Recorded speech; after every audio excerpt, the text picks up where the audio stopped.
ngayon ang itsura ng Lipa City mga buddy. Napakalaking pagbabago. So ikot tayo dito sa may P. Torres Street.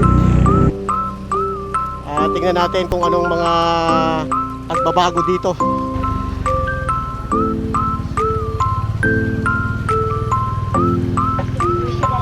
Itong P. Torres Street na to, sikat to sa mga sa mga parlor. So nandun pa rin naman yung mga parlor, may mga nadagdag na yung mga tindahan, kung ano-ano. Ayan.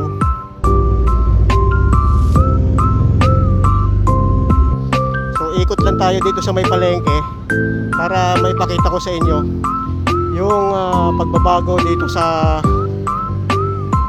Lipa. Dito ako nung nagpapagupit sa part na to Ayan, may barber shop pa rin pala dito. Tapos ito na yung palengke nila.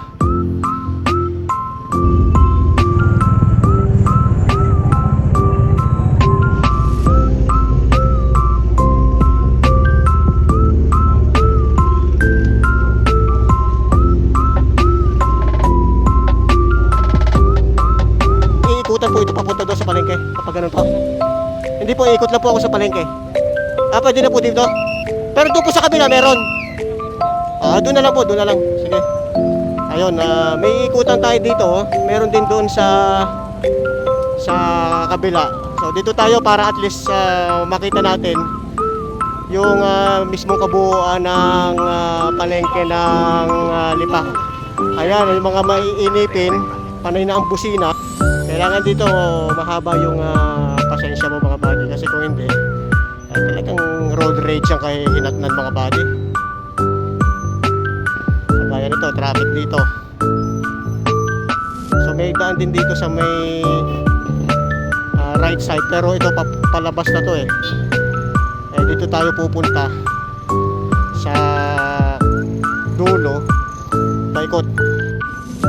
Ito, isa sa pinakamatandang mini mart. Itong Tagumpay. Naku, 90s pa to mga buddy. Dito kami noon nag-grocery yung mother ko. Hanggang ngayon buhay pa rin ang Tagumpay Mini Mart.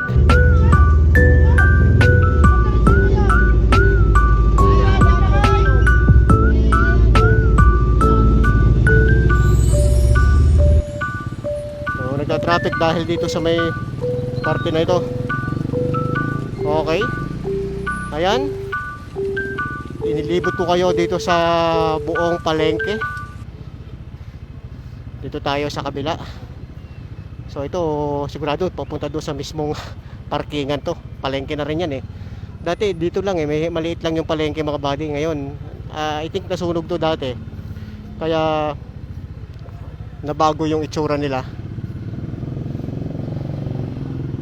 Dito sa iskinita na to, dito kami nung dumadaan pag galing kami ng school. Kasi yung school namin, yung Mabini Academy nung high school, isang taon lang ata ako doon.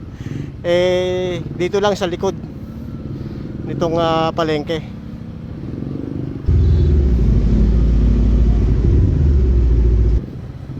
So halos nasa likod na tayo ng palengke ng Lipa. Ikutin lang natin to. So expect heavy traffic dito pa sa unahan mga buddy. At least naipasyal ko kayo dito sa kaloob-looban ng palengke. Ito na pala yung yung karnehan itong parte na to. So yung kanto na yon, pakanan, yun na yung sinasabi ko na lalabas siya dun sa Ayala. Ayan yung kanto na yan pababa. Pero hindi tayo dyan pupunta. Dito tayo sa paikot lang. So hindi na tayo bababa dito. Ito pa rin, mayroon pa rin ditong grocery. Tandang-tanda ako itong lugar na to. Nandito pa rin yung grocery na to, Mini Mart. Kasi tambayan din namin to dati.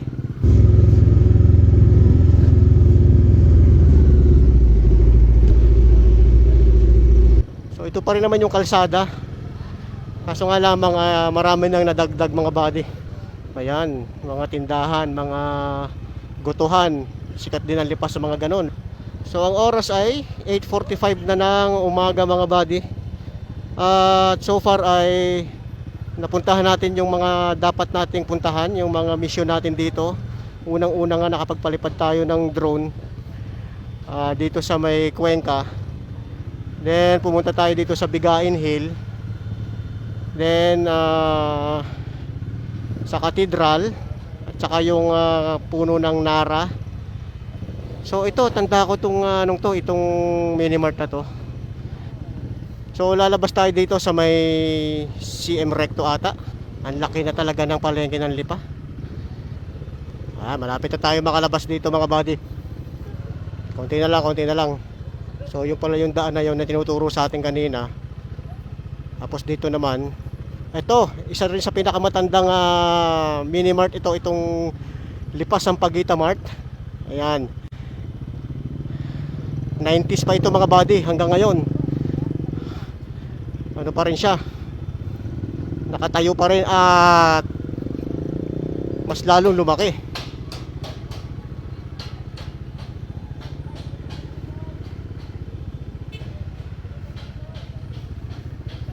Ayan, itong Sampaguita Mart na to, legendary na to mga buddy. Ito yung ng Tagumpay Minimart. Tapos itong kanto na to, doon din lalabas to sa ating pinanggalingan kanina. Okay, so ito pala ay dito papasok. Ayan, nakakatuwa no, balikan itong Lipa City. Complete tour dito sa buong palengke ng Lipa. Inikot natin mga buddy. Isang direksyon na lang to, then kakanan tayo.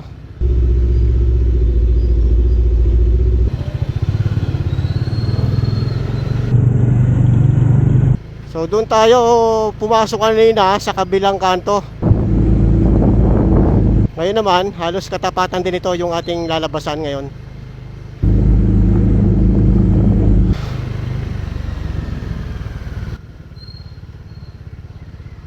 Okay.